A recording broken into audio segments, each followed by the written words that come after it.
Welcome back to another explainer. If you're a focused learner looking to cut through all the confusing noise, you are absolutely in the right place. Today, we're going to demystify some complex solar math and turn it into a highly practical step-by-step DIY shortcut. We are literally talking about sizing an entire home solar system without needing an electrical engineering degree. So grab a pen because we are simplifying the whole shebang. All right, let's just map out this bottom-up build real quick. We're going to cover the solar sizing shortcut, sizing your inverter, matching your battery needs, safe cable sizing, and finally, picking the right breakers. Let's jump in.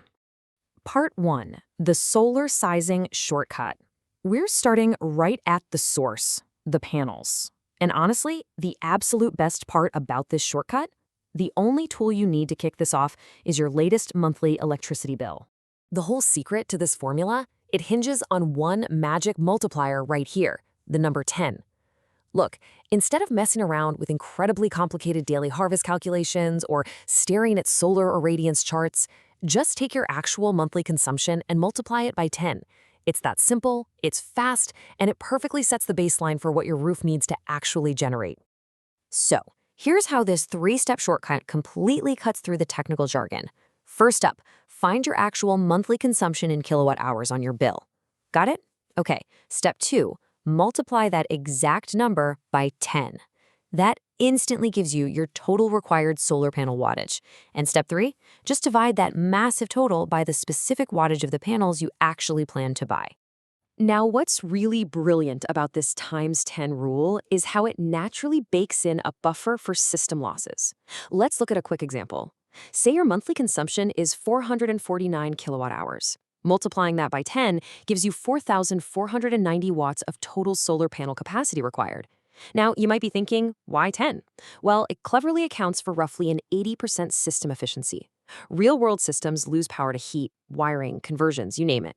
This shortcut builds that allowance right into step 1, so you aren't left in the dark the second a cloud rolls over.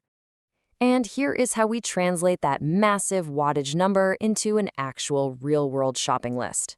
Quick rule of thumb, always round up so you never run short on power. So if you take our 4,490 watt requirement and you decide to buy 600 watt panels, you simply divide 4,490 by 600. That gives you 7.48. Now, obviously, you can't buy 0.48 of a panel at the hardware store, right? So you round up to 8 panels. Boom, you've just sized your solar array. Moving right along to part 2, sizing your power inverter. With our panels picked and our harvest calculated, it's time for the processing phase, picking an inverter that won't totally fry under pressure. Your inverter has to handle a two-way street, right? It takes energy from the roof and feeds energy pulled by your house. So if you're bringing in about 4,500 watts of power from the sky, your inverter needs to be able to accept that input, meaning a 5 or 6 kilowatt inverter is a pretty smart choice. But you really have to check your indoor load too. If you fire up the TV, the fridge, and the air conditioning all at once, maybe while microwaving a burrito, and that suddenly totals over 5,000 watts, well, you absolutely need that 6 kilowatt inverter. It literally has to satisfy both the sky and your living room. But to really ensure the lifespan of your system, you need to leave a comfortable operating margin rather than pushing your hardware to the absolute brink. We call this the 80% rule. Look, just because an inverter is rated for 6 kilowatts doesn't mean you should jam 6,000 watts through it 24/7. You want to aim to peak at around 80% of its capacity. So for a 6 kilowatt inverter, that means keeping your maximum load around 4,800 to 5,000 watts for maximum longevity. Okay, part 3, matching your battery needs. Now we step into energy storage. And honestly, this is where the hard math actually takes a backseat to your personal daily habits. I want you to ask yourself this behavioral question right now. Are you a morning user or an evening user?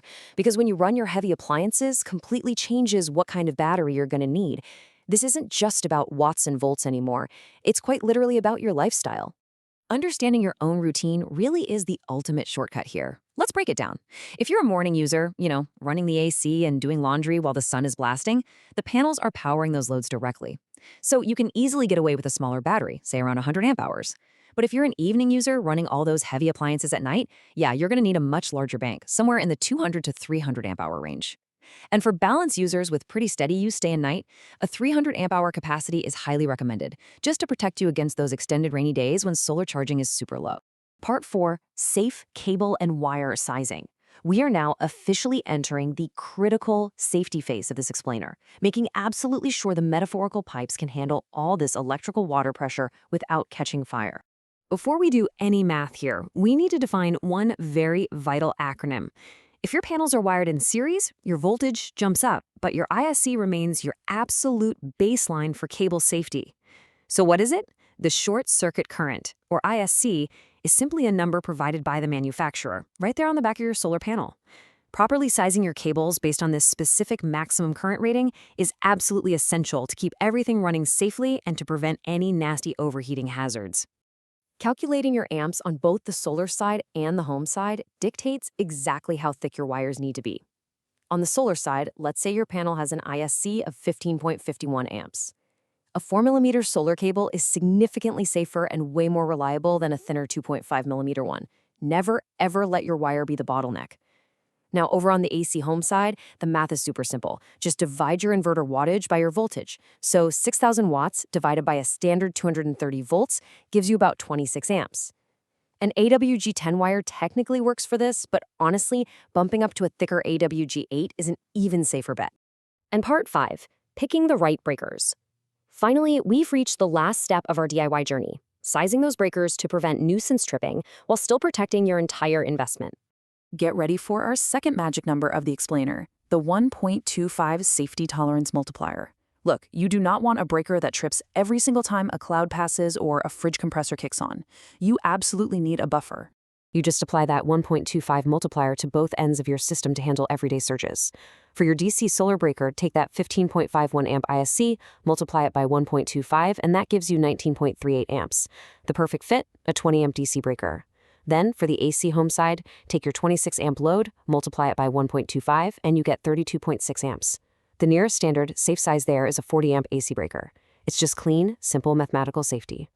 By following these specific shortcut rules, you've completely stripped the intimidation factor out of building a robust, perfectly balanced off-grid system.